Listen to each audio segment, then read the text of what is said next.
It's Skin Cancer Awareness Month, and today is Melanoma Monday. More people are diagnosed with skin cancer each year than all other cancers combined. 1 in 5 people will develop skin cancer by the age of 70, and melanoma is the most dangerous form. It accounts for just 1% of skin cancer cases, but the majority of deaths. More than 91,000 people are expected to be diagnosed with melanoma this year. Dr. Elizabeth Hale is my dermatologist. She's a clinical associate professor of dermatology at NYU Langone Medical Center and also a paid consultant for Coppertone. Good morning. Good morning. Great to have you here. Last year, you diagnosed me with stage 0 melanoma. What are some of the risk factors for people? So I'm so grateful that we caught your melanoma early, Norah. As you know, you do have many of the risk factors. You grew up in Texas, where it was very sunny. You probably did not wear enough sunscreen growing up. You even told me that you visited indoor tanning beds before prom and things like that, and indoor tanning is a big risk factor. We see skin cancer and melanoma in all skin types, but people with your coloring, fair skin, light eyes, who've spent a lot of time in the sun are at increased risk for sure.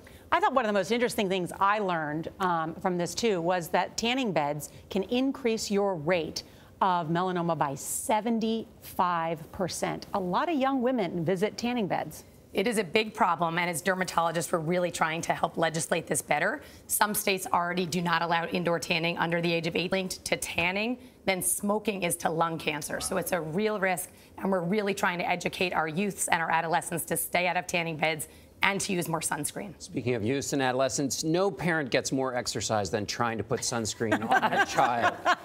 So true. So how much of a battle should you engage in? I mean, is it super, super important to get it every day, or give us how important it is for kids? So it's an excellent point. It's super important. We know that blistering sunburns during childhood, in fact, 5 or more sunburns at any time in our life, doubles our risk for melanoma. So we really want to treat children young and get them the message that just like wearing a helmet when they ride their bikes or when they ski, 4-H has a Protect What Matters Most campaign that's active right now.